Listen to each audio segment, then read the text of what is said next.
Thank you, City Attorney Russo. Good morning. I'm Courtney Ruby. I'm the elected City Auditor of Oakland. As we have all witnessed, recent events have created a crisis of confidence in our city government.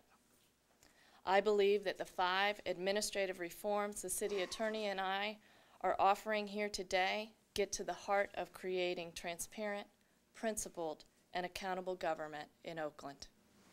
The initiative I am presenting today are based on the premise that real power to change city government lies with the thousands of city employees who are working to deliver quality services with pride each day. The Whistleblower Program and the Employee Ethics Program carve out a clear path of change for city staff who want to be proud of their accomplishments and service towards improving the quality of life for Oakland residents. These are staff who recognize the complexity of city jobs and the difficult ethical decisions employees sometimes have to make, and who recognize the responsibility of each and every employee to speak up when he or she sees fraud, waste, or abuse of the public trust. In addition to the programs outlined by City Attorney Russo, we are asking Council to approve an employee ethics program. The program will require ethics training for all department heads and supervisors to be completed every 2 years. Why ethics training? It's easier to do the right thing when we know what the right thing is. And that is not always obvious.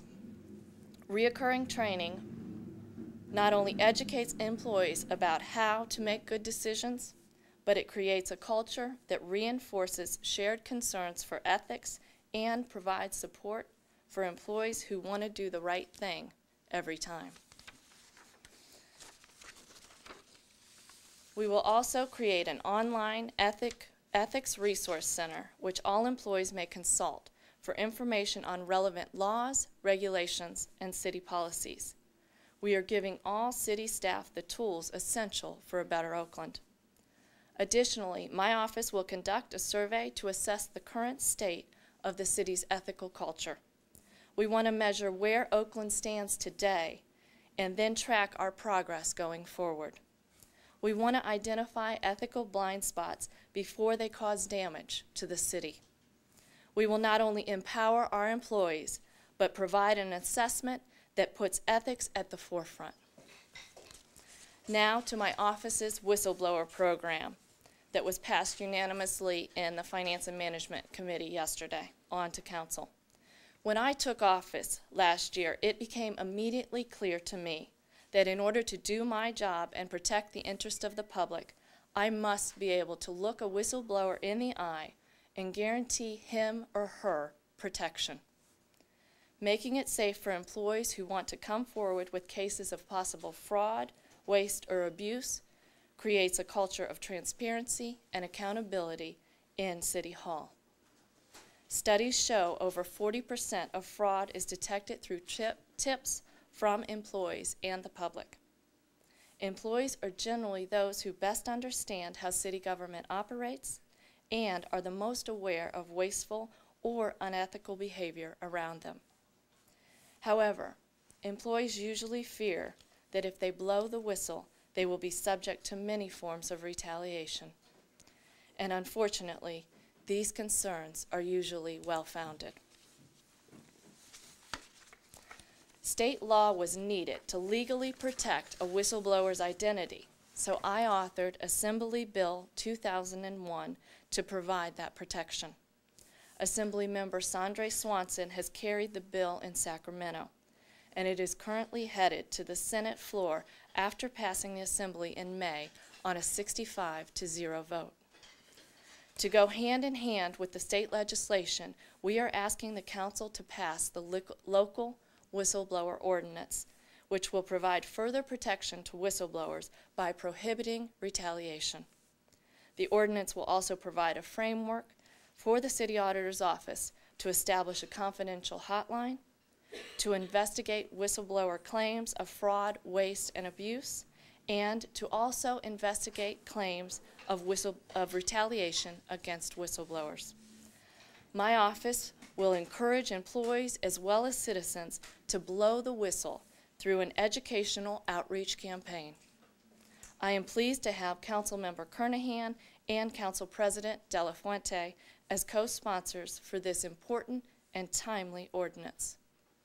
Encouraging whistleblowing is the first step. If we, as the elected leadership of the city, are to create a government in which waste, fraud, and abuse will not be tolerated. I would also like to reiterate City Attorney Russo's comments on the importance of reforming the city's records management practices. It is difficult to do my job as your elected watchdog if critical documentation supporting an audit cannot be located. Strong records retention practices are fundamental to creating an open and accountable government. In closing, as your elected watchdog officials, City Attorney Russo and I are calling on the City Council and the City Administrator to enact this critical package of reforms. The reforms we are proposing today will provide the tools we need to address the issues of integrity and accountability in our city government. Together, Oakland's elected leadership can show the citizens of Oakland that we are working to win back their confidence. And now I would like to invite Councilmember Kernahan to the podium to make some comments. Thank you. Thank you. I am very pleased and proud to be here as a co-sponsor of the whistleblower ordinance, and also I endorse wholeheartedly the entire package of reforms that's being proposed by the city attorney and the city auditor. I want to thank both of them for their leadership and hard work in coming up with a clear and thorough set of rules and guidelines that are going to help create a culture of strong ethics, transparency, and accountability in our city government. This is a real opportunity, as the City Attorney Russo said, to really revamp the way that we do things in the city of Oakland to ensure that the citizens can have confidence that our city government is operating effectively and with the highest ethics and in their public interest. So this combination of reforms, the whistleblower ordinance, the records retention, the anti-nepotism, are designed very thoughtfully to eliminate favoritism, patronage, conflicts of interests, or any other kind of unethical behavior. I think that it's going to be a great help to all the hardworking employees here in our city government to have clear rules and guidelines, and for everybody to understand the expectations that the public has for their Oakland city government. So I thank the city attorney, the city auditor for taking leadership on this. I look forward to these proposals coming forward to the City Council in September so that we can enact them and make a giant step forward, a new day in Oakland. Thank you.